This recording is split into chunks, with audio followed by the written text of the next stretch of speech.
day. Woo!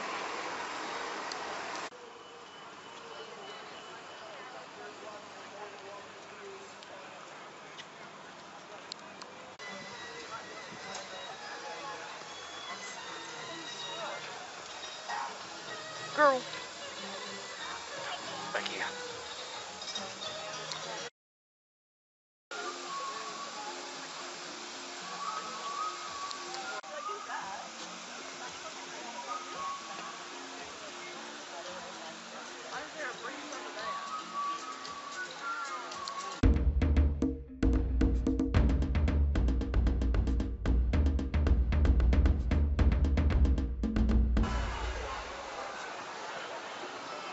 As Blake said, oh, we see a trees. On our way to Africa.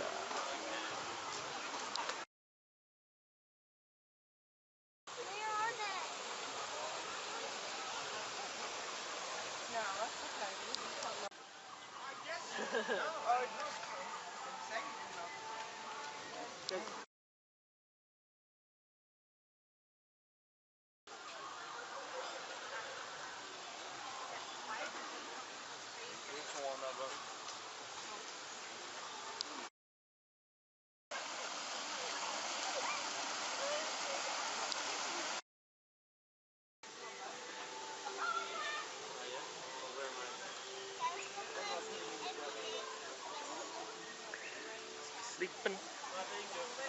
Let's go right. Go this way. Go this way. Haley, Blake, go this way.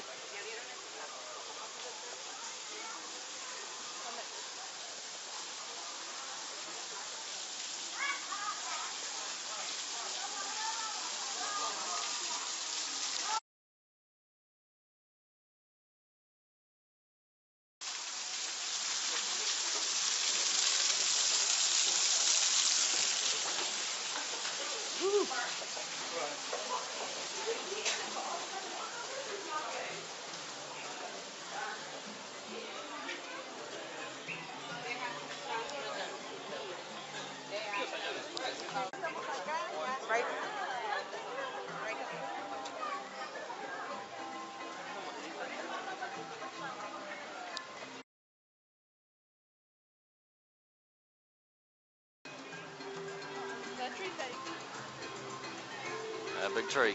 Huh? It's a big tree. Tree alive.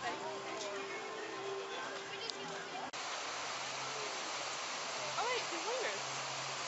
Oh yeah.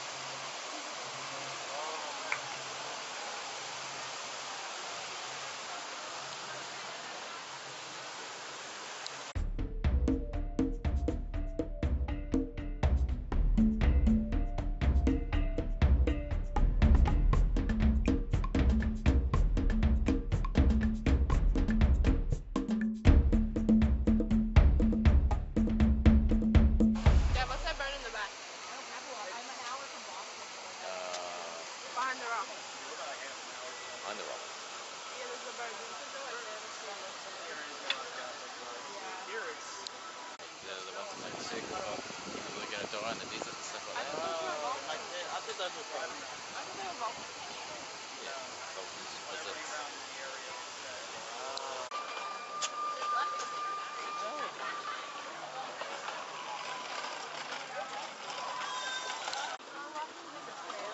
What you can do is go past the otter and then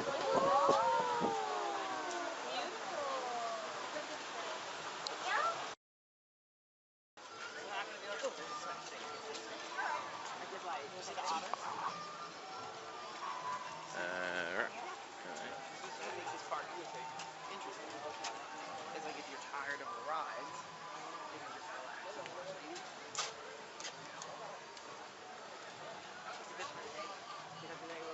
There's one. No, you're not getting it. communication. Come back. Stop. Hi. Hi.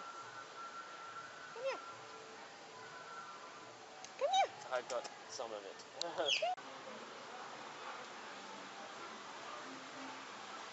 He's over here.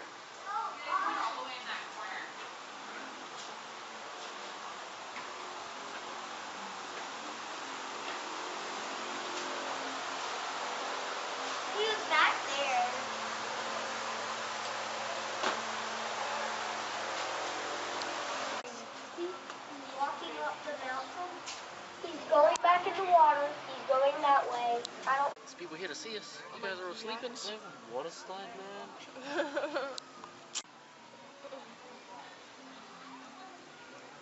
Parkour.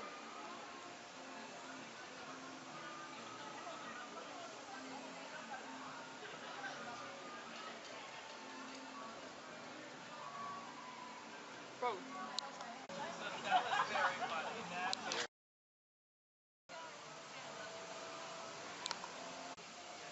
West side. He's a big boy.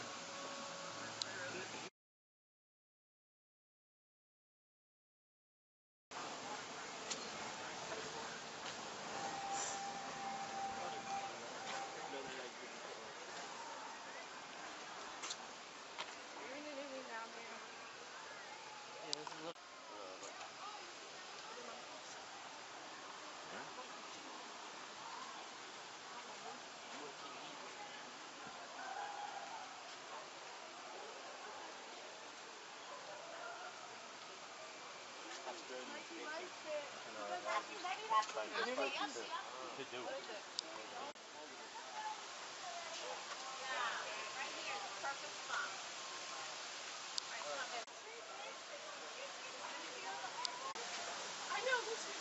Well, okay, you let me know if you hear it. I will, I'll let you know. I mean, apparently he's not willing to work many hours.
Gotta wonder how a dolphin got up on a tree.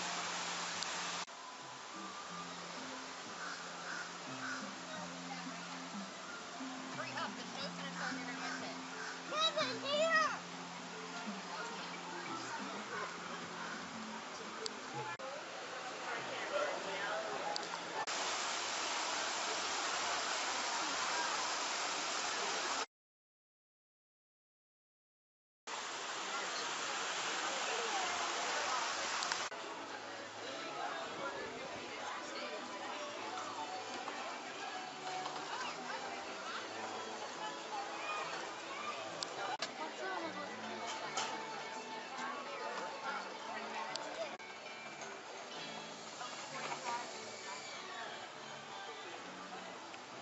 Welcome to Jurassic Park.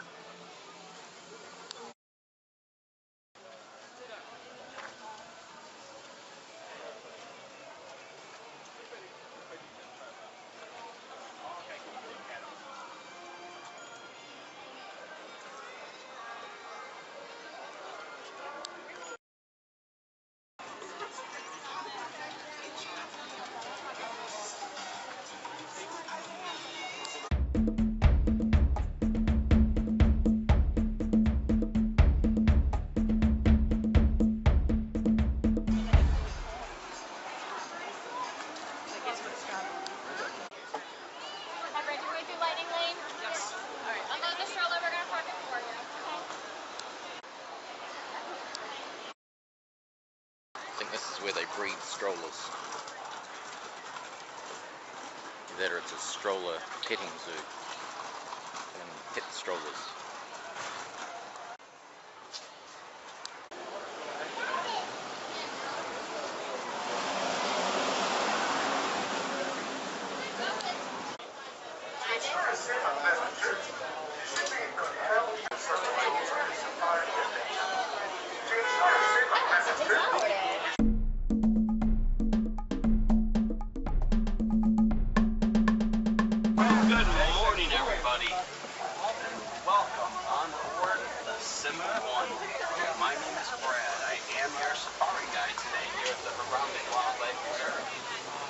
on board the symbol 1, do please remain seated at all times, keeping the hands, arms, feet, and legs inside the symbol 1 at all times. Thank you very much. Whether you're exploring for the first time or maybe returning for the 50th time, regardless, carabooning to everybody. Welcome to the Harambe Wildlife Reserve. The Harambe Wildlife Reserve is approximately 110 acres large, made up from 4 different regions. The first region, which we have just entered, is the Little Atiri Forest, where you can find animals like an okapi on your right-hand side. In the very far back left corner of that enclosure to the right, you might see an okapi with a dark brown coat. Okapis have stripes on their legs, very much like a zebra stripes. However, they have no relation to zebras whatsoever. They're the only known living relatives of giraffes. Okapis and giraffes have a very similar skeletal structure. On your left, these are greater kudus, a species of forest antelope. We're going to see a number of antelopes while we're out here today. There's a few that live here in the forest, so greater kudus here on your left, antelope number 1. Also on your left, right off the rip, antelope number 2.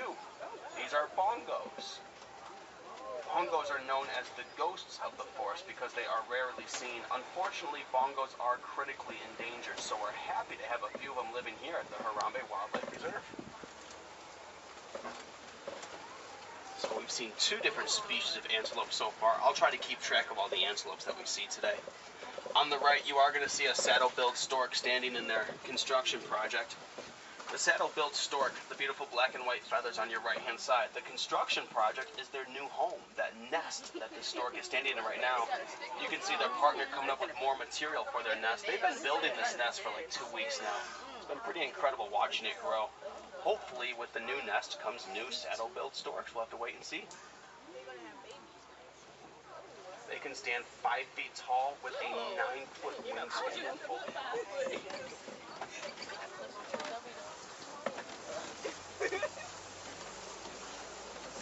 We'll see who else is here today in the forest. We might see another animal or 2.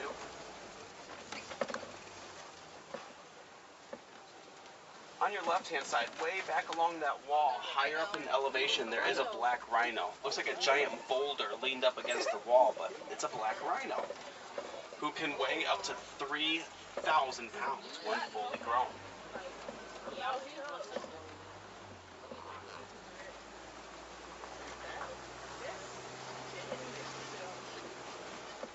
At this time, though, we are going to continue out of the forest and into the second region of the reserve. The second region is the river.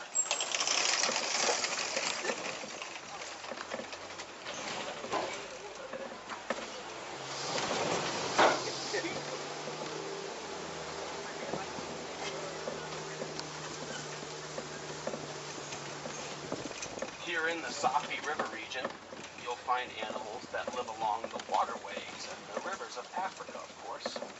Animals like the pink-backed pelican immediately here on your right-hand side. Some of their colonies can be more than 500 pelicans large.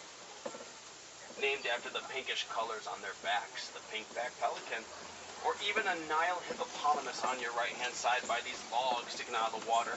You're likely to see Nile hippos on your left-hand side as well. The Nile hippopotamus weighs up to 5,000 pounds when fully grown. When they gather in one area, like you see on your left, it's called a float. Now that is a rather small float. Some floats can include up to 100 hippos. Hippos are so comfortable in the water that they'll fall asleep underwater.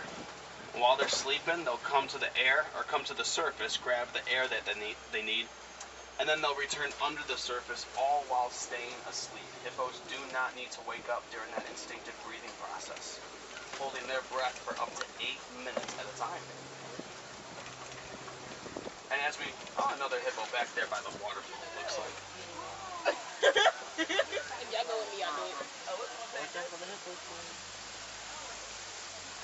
On your left, Nile crocodiles, both in and out of the water. Nile crocodiles, they could stretch anywhere from 16 to 18 feet in length. And they could weigh really anywhere from 200 up to 500 pounds.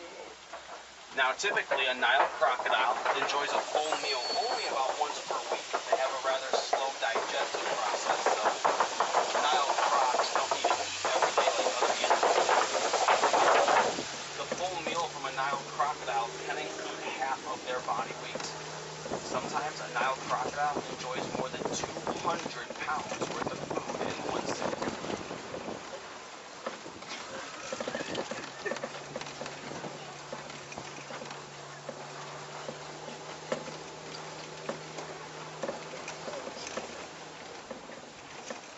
I am curious, go ahead and raise your hands if this is your first safari here at this reserve. Anybody back here for the first time? Oh, there's a very healthy handful of us. For all the first-time safari goers, you're going to notice almost immediately how different this region is. This is our third region, and the third region is so big that it does outsize the other three regions combined.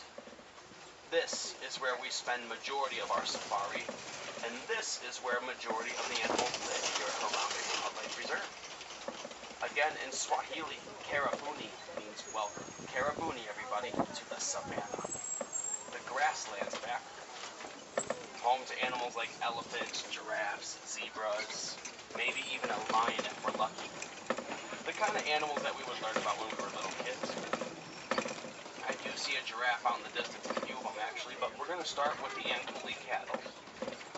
Horns are a very permanent part of an animal's body, and horns do have blood flowing through them. On your right, these are Ankole cattle, and they have massive horns. The more blood that flows through those horns, the less that will circulate through their body, and the cooler in body temperature the Ankole cattle will be. Their horns are so large that it does help regulate their body temperature. The giraffes that you're going to see today, they're called Maasai giraffes. Tallest animals on land, average height ranging from 18 to 20 feet. On your left, inside that cave, they're all sleeping as a pack, but they are there. Those are African painted dogs. Perhaps the most efficient hunters on the savannah, catching their food with a success rate as high as 90%. This insanely high success rate is a credit to two things really, their endurance and their ability to work as a team or to hunt as a pack. On your left is a small dazzle. A dazzle is a gathering of zebras in one area. In this case, Hartman's mountain zebra. Stripes much wider on their hind legs compared to the rest of their body. And then also out in the distance, those two are called sable antelopes. I suppose the sable antelopes would be antelope number 3 today. We saw the first two in the forest. Sable antelopes make antelope number 3. Let's go get a closer look at some of the giraffes.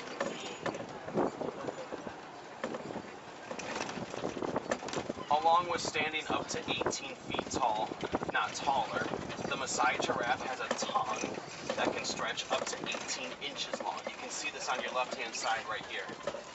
They'll utilize those very large tongues to help reach the hard-to-get branches and leaves above their heads, but a giraffe's tongue is also very rough and very coarse, like a piece of sandpaper.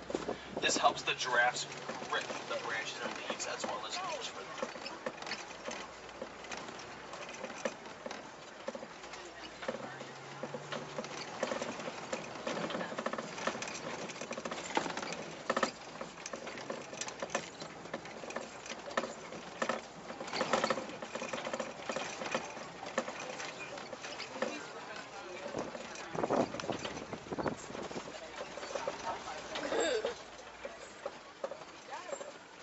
These are not horns or antlers on top of a giraffe's head. Those are called ossicones on top of their head. Ossicones are literally just extensions of their skull, made from the same calcium-like material and surrounded by fur. Really no different than any other part of their skeleton.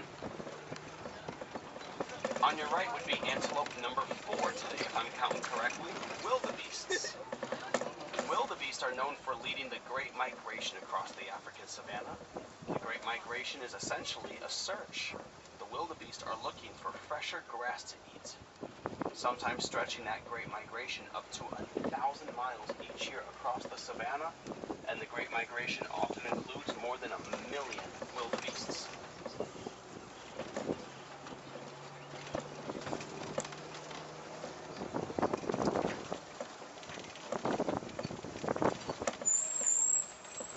is rather interesting up ahead. What interests me is this tree. It's on your right-hand side, still planted in the earth, just bulldozed off the side. What's interesting about the tree is that the thick tree trunk, it's still here, and the thick tree branches are still here. What's missing is the smaller tree branches and the leaves. So the question is, who knocks over a tree just to take the small branches and leaves? On the savannah, the answer is straight ahead, an African elephant. African elephants will bulldoze trees to the ground quite often, whether they're making way for a watering hole or a food region or a migratory path. Elephants can bring trees right down. Now, no matter the reason that an elephant's bulldozing a tree, they're always going to enjoy the large amounts of food that come with it, the branches and leaves. On your left, if you happen to see any slight movement, you'd be seeing a mandrill, largest monkeys on earth when fully grown. Elephants are herbivores. They enjoy their fruits and their vegetables. In terms of their favorite foods and the most abundant available food, that would be grass and branches and leaves. And there's one of the beautiful giants to your right-hand side. They enjoy up to 300 pounds worth of food every day. And they are the largest animals on land, the African elephant. They can weigh up to 13,000 pounds. Rightfully so, the elephants that live here at Harambe, they have more territory than any other species on this reserve. So we're actually just going deeper into elephant territory right now, and we'll see if there's other beautiful giants out and about today. He is just one of several of elephants who live here at this reserve.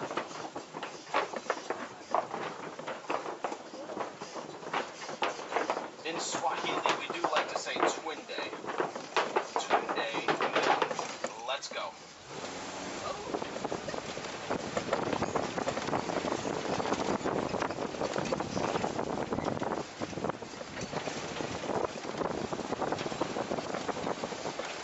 Whether it's trees falling over with no more branches or leaves, a wall carved apart on your right-hand side with tusk marks left in there, that's the work of an elephant. Or the easiest sign of all, on your left here in the mud, track marks all over, directly to our left. There's always signs you can look for out in the natural world that tell you whose territory you might be in.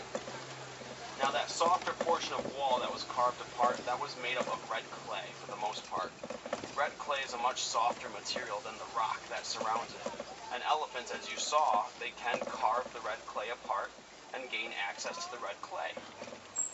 On your left-hand side, friends. Once elephants have access to that red clay, they are going to eat it. As you can imagine, red clay is chock full of minerals and nutrients. It's actually quite good for an elephant's diet. But then the elephants are going to use that red clay as a natural sunscreen. Elephants do not have feathers. They do not have furs. They do not have a coat. Elephants have this awesome exterior layer called skin with some hair fibers on it. Which sounds awfully familiar, doesn't it? Very much like our thin, delicate layer of skin, elephants also have a thin, delicate layer of skin. They are subject to sunburn, believe it or not. So whether it's mud, dirt, grass, red clay, really any of these natural materials really go a long way as a natural sunscreen. There's the young one coming up to the others here. Oh my gosh. The young elephant, she was born early this year here at the reserve, so that makes her about 10 months old now. We're in October, aren't we? She's somewhere around 10 months old. The young elephant was born here at this reserve very much like her mother. Her mother was also born at this reserve, which makes the young elephant you saw the first second-generation elephant born here at Harambe. Hello. Like I said, elephants, they do love their grass, whether it's dried up or fresh. They could eat it all in terms of fruits and vegetables. On your left is a flamboyance. A flamboyance is a gathering of flamingos. These are greater flamingos, to be specific. Greater flamingos reach their great size in about a year. but it takes longer than that first year for their pink feathers to fully develop. Jumbo friend. And this is because it does take a while for the protein in their diet to turn their colors over. You see, flamingos, they are quite actually the color of the food they eat. And their diet does consist of a lot of algae and, a bit more commonly known, a lot of shrimp as well.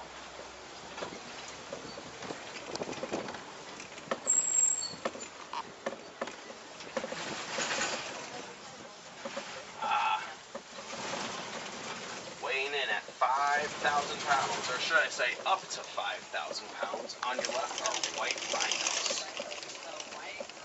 Another one of our friends with no feathers, no furs, no coat, so they love mud baths to help cool them down and to act as a natural layer of sunscreen. Now you might notice the white rhino's ears moving left and right, picking up on all the sounds around them. Those big cone-shaped ears give them a great sense of hearing, which is good. Helps make up for their not-so-great sense of sight.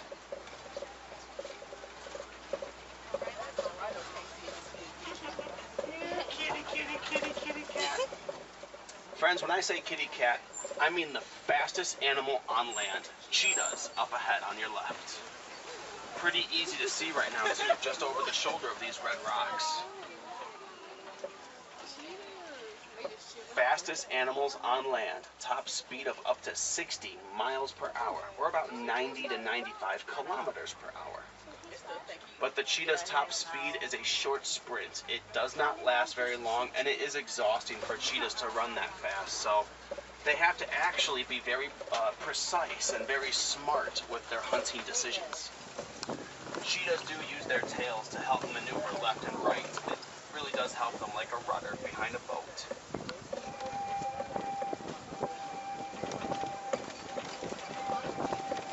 Now up ahead on your left is called a kopje. A kopje is an elevated land formation out on the savanna, typically made from rocks and hills. Think of a kopje as like a castle built for the savanna. Most suitable for castles, kings and queens. The king and queen of the savanna are lions on your left. Not the king of the jungle, but the king and queen of the savanna. Now, lions are a very inactive species. Yes, he is awake right now, but this lion is actually being very inactive right now. So this is a great look that we're getting. Lions practice up to 20 hours of inactivity every day, most of which is pure sleep. So like I said, that's a really good look that we just got from that lion. Lions are much more active, much more on their feet and moving around closer towards sunset. Sunset is traditionally when a lion may begin their stalking and hunting effort for the day. And that stalking or hunting effort usually handled by the lioness, the female lions, or the queen who you see there on your left now. Male lions, they tend to stay back here at their prime real estate and watch over the younger members of the pride.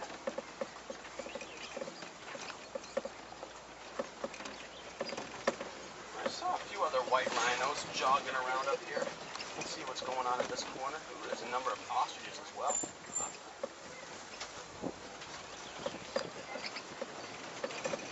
The ostrich on your left-hand side, they are the fastest two-legged animals on land. The ostrich can run up to 40 miles per hour, or about 60 to 65 kilometers per hour. But this is a flightless bird. You'll never see them fly despite their massive wings. You can see their wings right there. They're bigger than most birds. But those wings will never help an ostrich through the air. Rather helps them maneuver left and right while they do run on the ground. That will just about do it for all the time that we have here on the savanna. We're going to move now into the fourth region of the reserve, which is called Magady's Glen. This is where the warden lives.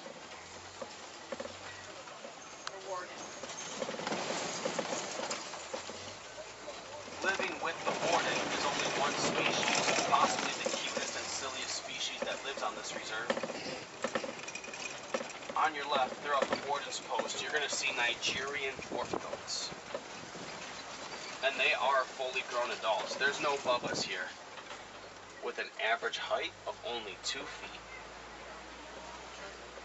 Now, it's not just Nigerian dwarf goats. Goats all over the world are very domesticated by humans, mostly for a goat's ability to create a rich dairy product. So how that deal works is responsible humans will provide the goats with a reasonable environment, plenty of space, plenty of shelter and feed, and a fenced-in area to keep predators from getting in. This kind of environment, it's going to make a happy goat.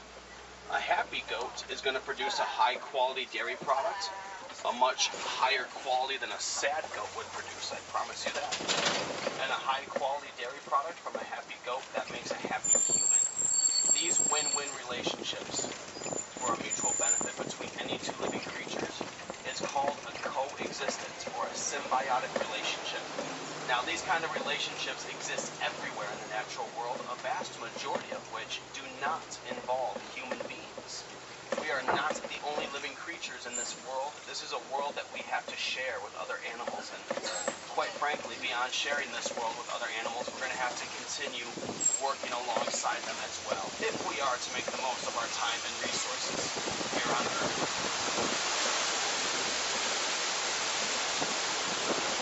This last fence here, this just about does it for our time on the Harambe Wildlife Reserve. Brings us now back to the Harambe Village. If you are a wilderness explorer, just be sure to grab the safari badge on your way out. Explorers, you have earned the safari badge for completing the safari on board the single one. And last but not least, here at Harambe, we do not like to say goodbye. Goodbyes are too final, and that's just too sad. So instead, we often say, Kwaherini. In Swahili, Kwaherini, it means to go well. Friends, Kwaherini to each and every one of you. Go well, go wild, go safely. Have a great day today here at Business Animal Kingdom.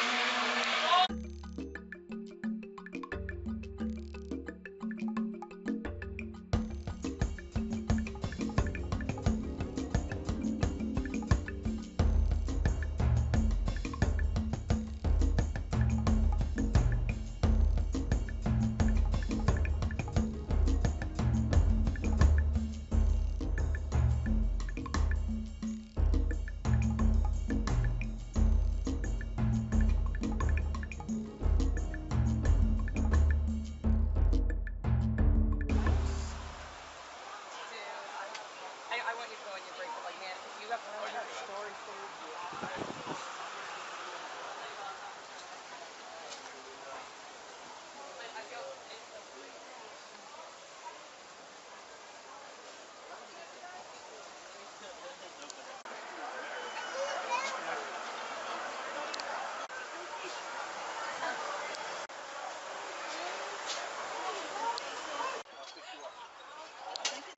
See it? Yeah, he sees it. He's looking right at it.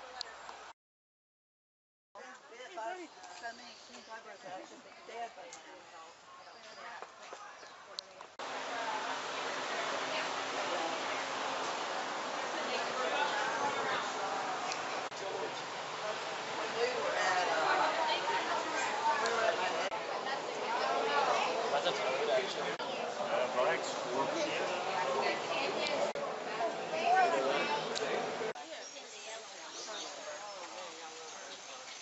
But he's right. Are they going to just line up?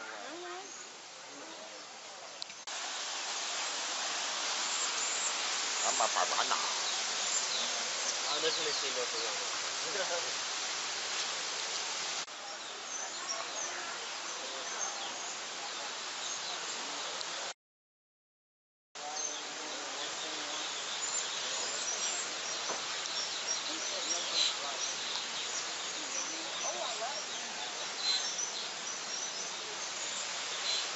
What kind of camera is that? I love it. How are you, sir? Good, thanks yourself. Well, thank you.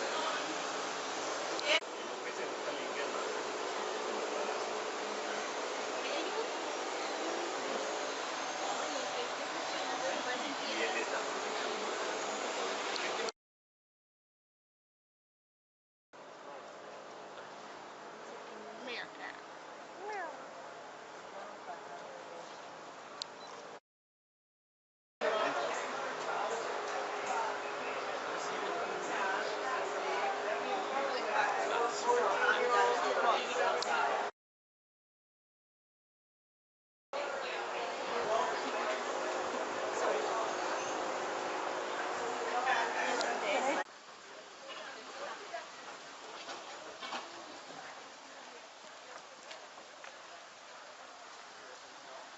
by the bamboo.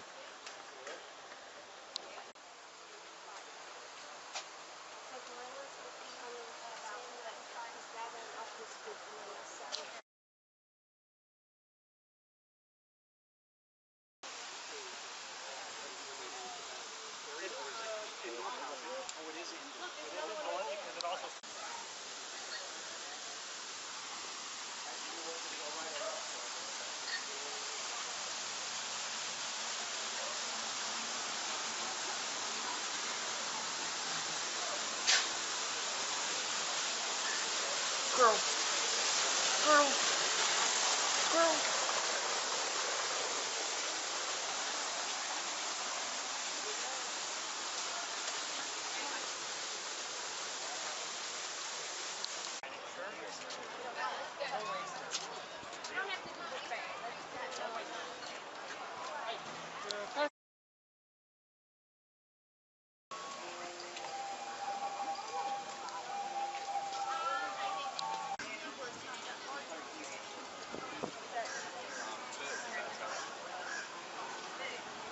That's not a big hole.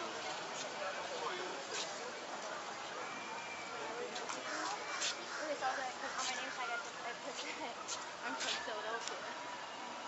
I had the most scary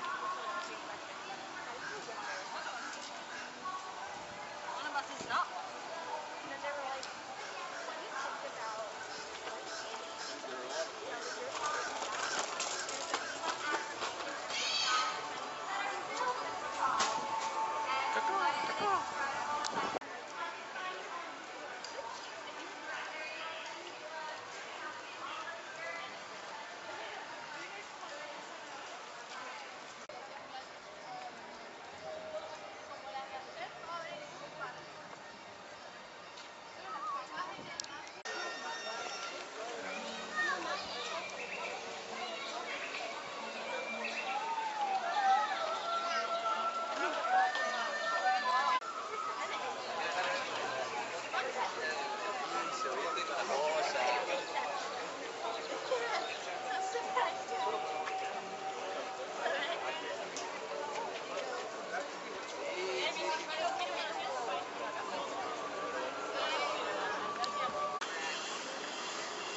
What's it called?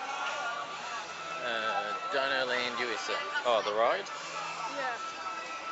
Oh, what?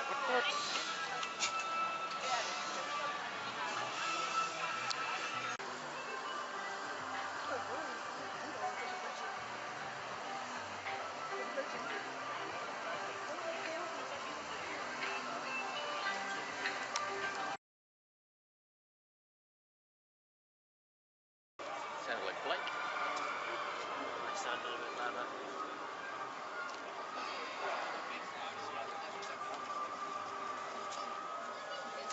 Mount Everest.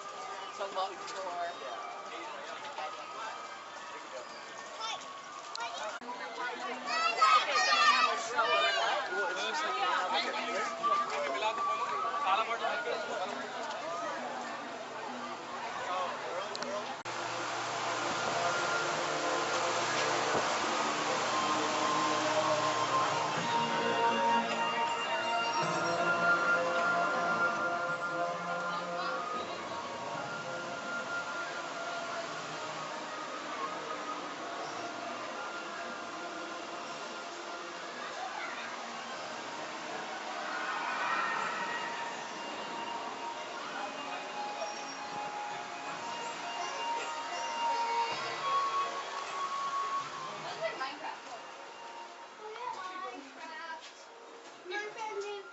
You get sleeping bags, camp Blake?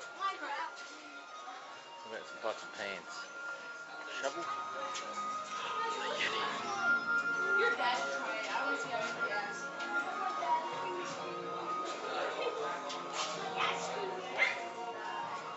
Your dad's one.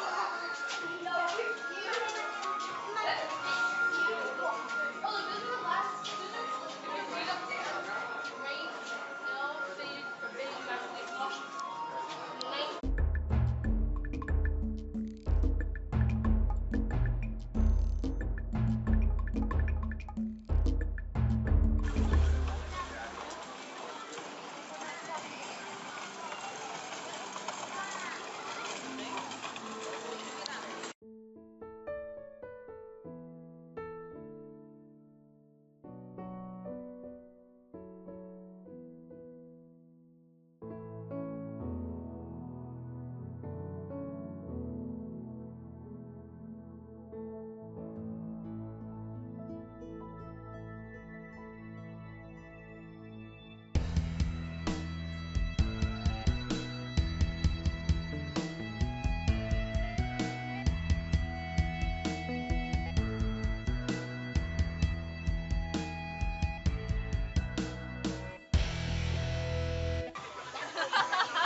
I'll give you an update.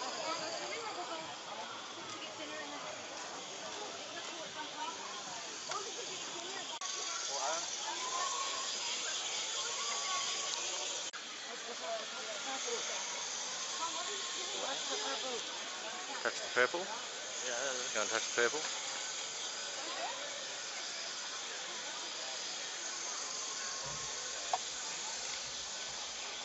What about right in the middle?